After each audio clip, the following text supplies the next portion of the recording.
Hey everyone, I'm Eleanor. I've hit 67 this year, and just as I thought I'd start relaxing, life tossed me another curveball. But let me backtrack a bit to set the stage for this whole drama. I've spent a good part of my life with George, my husband of over 40 years. We've had our ups and downs, but we stuck together through everything. Then there's our son, Michael. He's been the light of our life. Ever since he was a little boy, scribbling on the walls with crayons, we knew he had something special.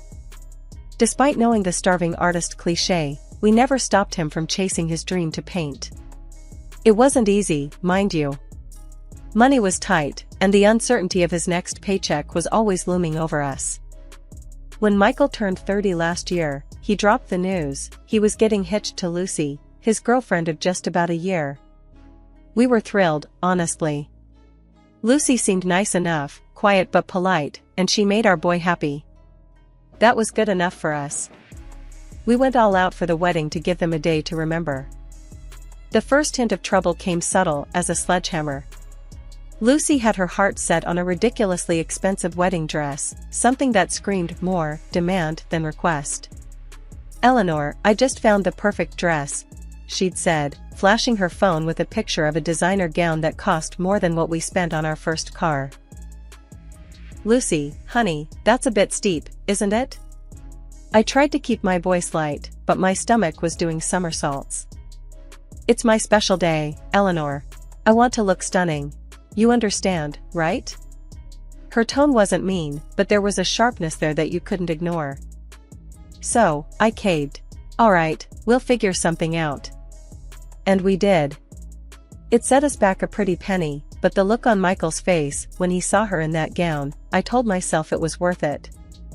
After the wedding, we helped them get settled into a cozy apartment downtown.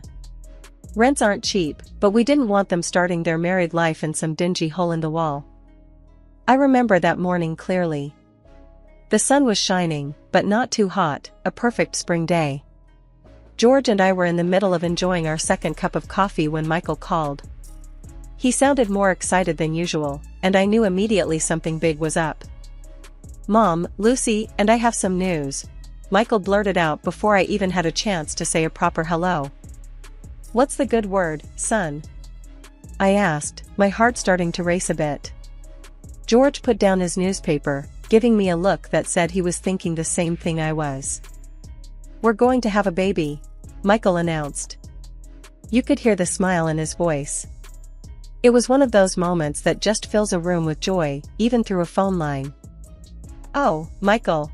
That's wonderful news," I exclaimed. George was grinning from ear to ear, nodding in agreement as if Michael could see him.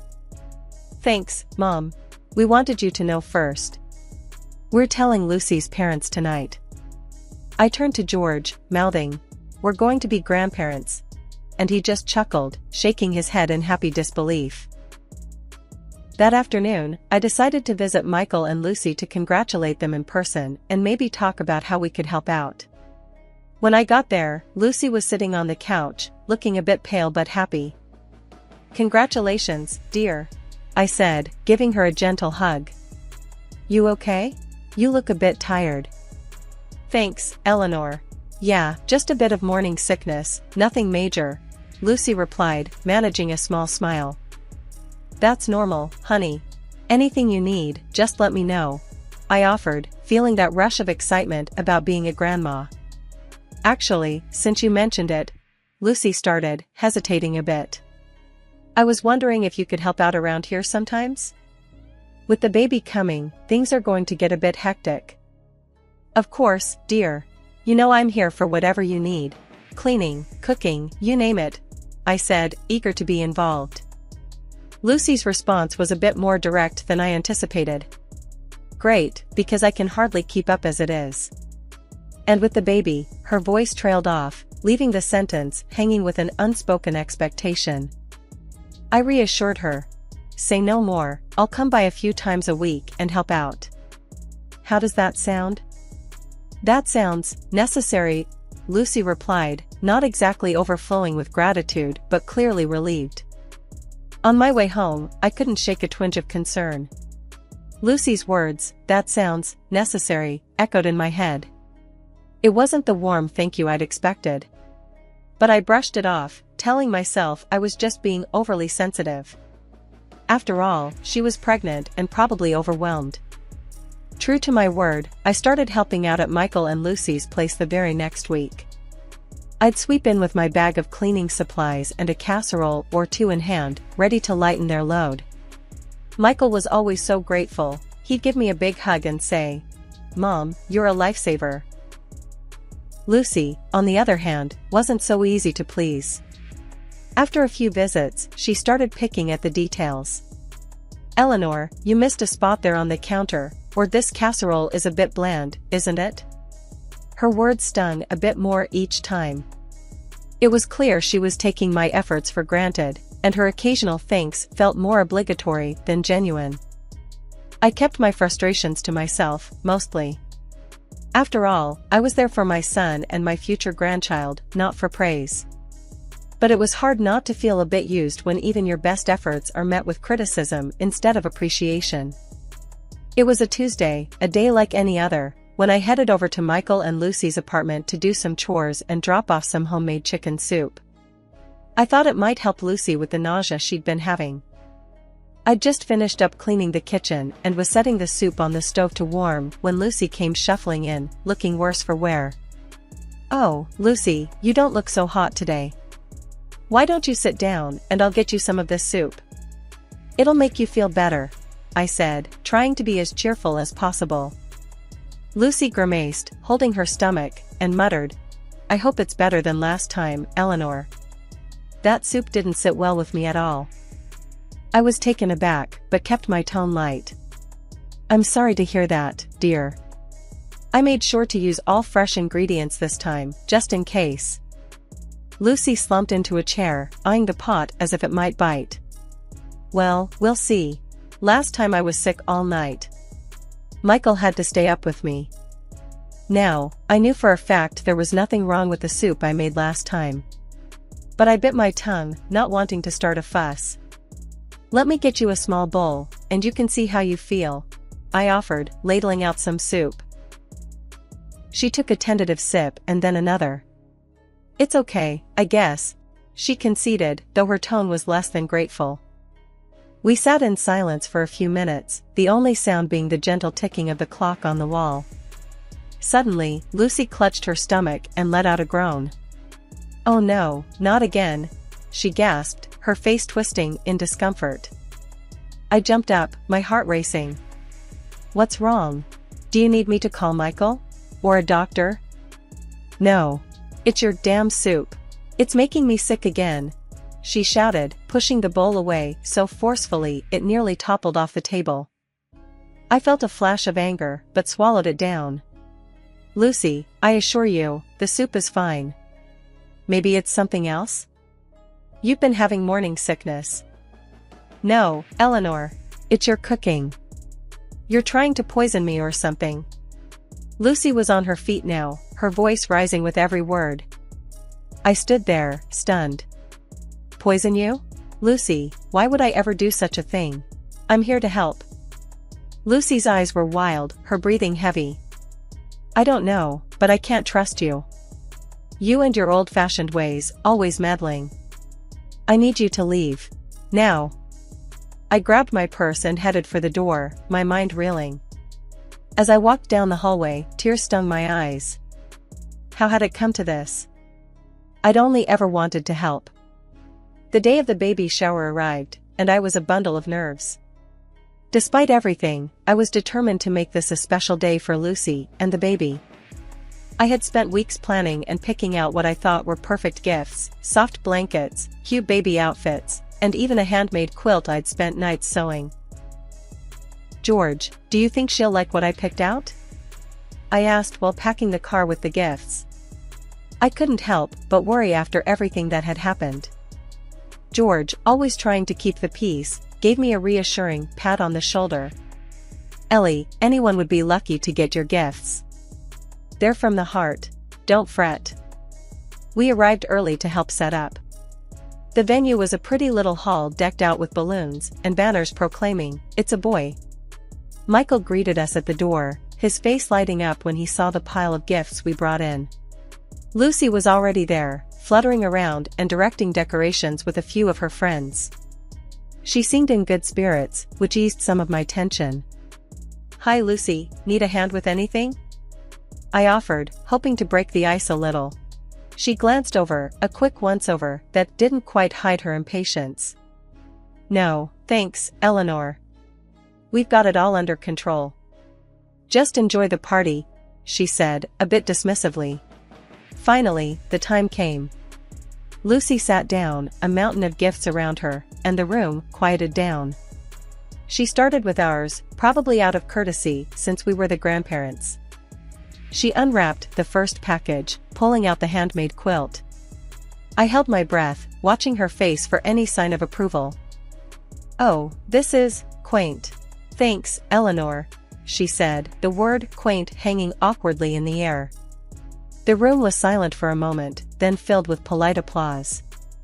My heart sank a bit, but I kept my smile. "You're welcome, dear. I made it myself, thought the baby might like it." The next gift from us was opened, a set of baby clothes. Lucy's reaction was more of the same. "Cute," she said flatly, barely glancing at them before setting them aside. By the time she got to the last one, the blankets, my hopes weren't high. "Oh, more homemade stuff. Right, thanks." Her words stung, and I felt my cheeks burn. Then, as if the disappointment wasn't enough, Lucy held up the blanket, making sure everyone could see, and announced loudly, "Eleanor clearly has no taste at all. Next time, just give me the money to buy something nice." The room fell silent, and I felt every eye on me. The embarrassment burned hotter than a summer's day. I stood there, rooted to the spot, not sure how to respond. George was at my side in an instant, his arm around my shoulders. "Let's not let this spoil the day," he whispered, though I could hear the anger in his voice. I nodded, swallowing the lump in my throat. "Right, let's just get through this." As the party continued, I felt like a ghost, barely there. Michael came over later, looking embarrassed. "Mom, I'm really sorry about that. Lucy's, well, she's got her own way of doing things." I forced a smile, though it felt more like a grimace. "It's okay, Michael. Let's just focus on the baby." Even with all the tension, I kept going back to Michael and Lucy's apartment to help out. I couldn't just sit back knowing they might need me, even if every visit was harder than the last. It was one of those mornings when I brought back a heap of laundry, freshly washed and dried, ready to be put away. I was folding and sorting everything into the right drawers, trying to make things a bit easier for them. As I was tucking away the last of Lucy's blouses into her drawer, I didn't hear her come in. The door slammed, making me jump, and there she was, staring at me like I'd just robbed a bank. "What the hell, Eleanor? You think you can just dig through my things like it's nothing?" Her voice was sharp, and her eyes were blazing. I put the blouse down slowly, feeling the heat rise in my cheeks. "Lucy, I was just putting away the laundry. I thought I was helping." "Helping? By snooping around my personal stuff? That's not helping, that's crossing the line." She was shouting now, and I could hear the anger boiling over. I tried to keep calm, though it was getting harder. "I wasn't snooping, Lucy. I swear. I do this all the time. I just thought." "Well, you thought wrong. Stay out of my things, got it?" She cut me off, her words slicing through the little piece we had left. I backed off after that. But seeing how she lived started to eat at me. She'd stopped working, spent her days on the couch watching TV shows or shopping online for all sorts of things. One day, curious and a bit concerned, I asked, "Lucy, how are you affording all these new things?" She didn't even pause her scrolling. "Michael's doing really well, selling lots of his paintings online." "We're fine, Eleanor." "That's good to hear, but maybe think about saving some of that. For the baby's education or something?" Lucy laughed, a harsh sound that filled the room. "His education? Please, that's your family's issue. Michael's making good money because he's talented, not because of anything else. You guys owe me, big time, especially since I'm carrying your heir. Walking out of there that day, I felt heavier than I had in a long time. The drive home was a blur of green lights and honking cars, but I couldn't shake Lucy's words. When I got home, George could tell something was wrong. "What happened, Ellie?" he asked, concerned. I shook my head, weary to the bone. "It's Lucy. She thinks we owe her for having the baby. Like it's some kind of business transaction." George's face hardened, and he took my hand. "That's nonsense, Ellie. You know that, right? We don't owe her anything." I nodded, trying to muster a smile. "I know, but it doesn't feel great hearing that from your daughter-in-law." After the baby was born, I thought maybe things would start to look up, that maybe Lucy would settle into motherhood once she held her son. But it just didn't turn out that way. Lucy seemed more irritable than ever and didn't bother hiding it from anyone, not even me. One morning, not long after the baby came home, Lucy showed up at my doorstep, unannounced, with the baby in his carrier. "Eleanor, I need to catch up on some sleep. Can you watch him today? Maybe your place is quieter," she said, her voice edged with exhaustion. I was worried but agreed. "Of course, Lucy. Go get some rest. We'll be fine here." I thought maybe it was just new mother fatigue, but it became a pattern. Lucy would drop off her son at the slightest excuse, saying she needed to meet friends or just to have some me time. And when she was with him, it was as if she couldn't bear the responsibility. More than once, I arrived at their apartment to find the baby crying in the next room while Lucy lay on the couch, absorbed in some show, completely tuning him out. One day, the reality of the situation hit me harder than ever. I walked in as usual and heard the baby crying. I hurried to his room and what I saw stopped me dead. Lucy, standing over the crib, her face contorted in anger, slapped the baby. He wailed louder, and my heart broke. I rushed in and scooped him up, glaring at Lucy. "What are you doing? You can't treat a baby like that." Lucy sneered at me. "Oh, please. It was just a light tap. He needs to learn to stop crying over nothing." That night, I talked to George and Michael, my voice thick with worry. "We need to do something. This isn't normal behavior. Lucy might be struggling with something serious." Michael looked defeated, the lines deepening around his eyes. "I know, Mom. I thought it was just stress, but this is too much." We decided together that Lucy needed professional help. We even found a psychologist and made an appointment, but Lucy refused to go. She claimed she was perfectly healthy and accused me of trying to turn Michael and the family against her. "It's nothing personal, Lucy," I tried to explain one last time over the phone. "We're worried about you, and we just want what's best for you and the baby." Her voice was cold, clipped. "I told you, I'm fine. This is just you, Eleanor, always finding fault where there is none. You can't stand that I don't need your constant meddling." I was at a loss, feeling more alone in this fight than ever. I hung up the phone, my heart heavy. How do you help someone who doesn't want to be helped? How do you protect a child from his own mother's indifference? I needed to have a serious talk with Lucy. I knew it wasn't going to be an easy talk. After everything that had happened, things had reached a boiling point. I took a deep breath, prepared my phone to record the conversation, not to spy, but just in case I needed to remember what was said, or if things took a turn for the worse. "Lucy, we need to have a serious talk," I started, my voice steady. "It's about your responsibility as a mother and how you're handling things." Lucy rolled her eyes, clearly not in the mood. "Here we go again. What now, Eleanor? You going to lecture me on how to be a mom?" "It's not just about being a mom. It's about what's right for the baby. You can't keep threatening to cut us off from him every time something doesn't go your way," I said, trying to keep the frustration from my voice. That's when she snapped. "Oh, so it's like that, huh? You think you can just come here and tell me how to live my life? How about I just don't let you see him at all? How would you like that? Her words were sharp, and she pulled out her phone, dialing Michael. With tears in her voice, she began, "Michael, you need to hear this. Your mother just hit me and she tried to take your son away from me." My heart stopped. "Lucy, that's not true.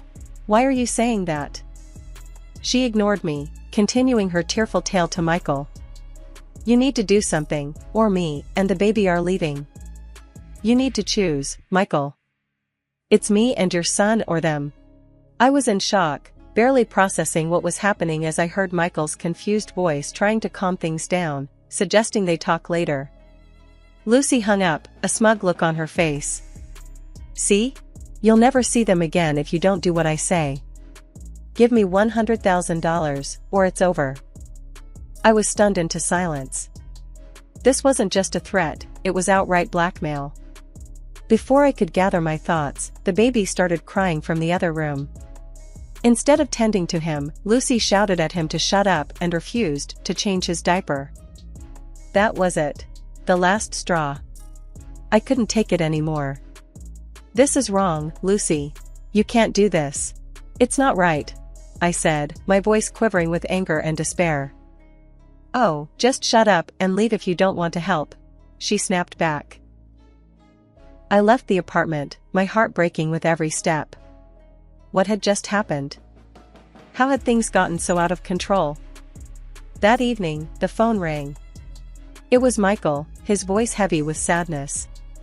"Mom, I'm so sorry, but Lucy's made up her mind. She says it's best if you don't come around anymore. I don't know what else to do."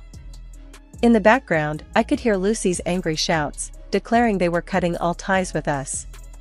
It felt like a nightmare. I hung up the phone, numb. If that's what they wanted, then maybe it was best to let them see the reality of their decisions on their own. I told myself that I had done everything I could. From that day, I stopped all financial support. No more paying for their apartment, no more money for groceries or baby care. It was one of the hardest decisions I've ever had to make, but I needed them to face the consequences of their actions without us to fall back on. 2 months of silence had passed before Michael and Lucy unexpectedly showed up at my doorstep. The look on their faces was grim, and Lucy didn't waste any time. As soon as I opened the door, she demanded, "You need to start paying the apartment rent again. Michael's paintings aren't selling, and we're in trouble."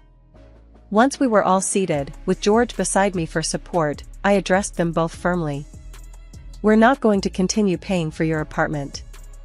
You both decided to cut ties, remember?" Lucy looked shocked, perhaps not expecting this stance. Michael's eyes were downcast, he seemed embarrassed. "And there's more," I continued, feeling a mix of anger and relief at finally speaking my mind. "I've been managing the online sales of Michael's paintings. I'm stopping that as well. It's time for you both to take full responsibility." Lucy's face hardened. "You can't do this to us. We have nothing without your help." "That was your choice when you decided to push us away," I replied. "Also, I'm going to seek legal advice about the custody of my grandson. Your behavior has been completely out of line, Lucy." That's when I turned on the recording on my phone that captured one of our last conversations, where Lucy had demanded $100,000 from me. I played it aloud. George and Michael listened, horror growing on Michael's face as the reality of Lucy's actions sank in. After the recording ended, Michael finally looked up, his decision clear. "Lucy, this is over. I want a divorce. I can't do this anymore. I don't want to live under the same roof with someone who treats my family like this." She stormed out, cursing as she went, standing in the rain in the parking lot, yelling back at us. It was a heartbreaking scene, but there was also a sense of justice in seeing her true colors revealed so clearly. In the following weeks, Michael followed through with the divorce and took steps to ensure his son's safety. Lucy was eventually deprived of her parental rights due to her unstable behavior, and she moved to another city. Once the dust had settled, I invited Michael and my grandson to move back in with us. Our home became a place of healing and new beginnings. Michael soon organized an exhibition at a private art gallery. To everyone's delight, it was a tremendous success. His art, reflecting deep emotions and a journey through personal turmoil, resonated with many. Now, our home is filled with laughter and the joyous noise of my grandson playing. I spend every possible moment with my grandson, teaching him, loving him, ensuring he feels the security that was momentarily threatened.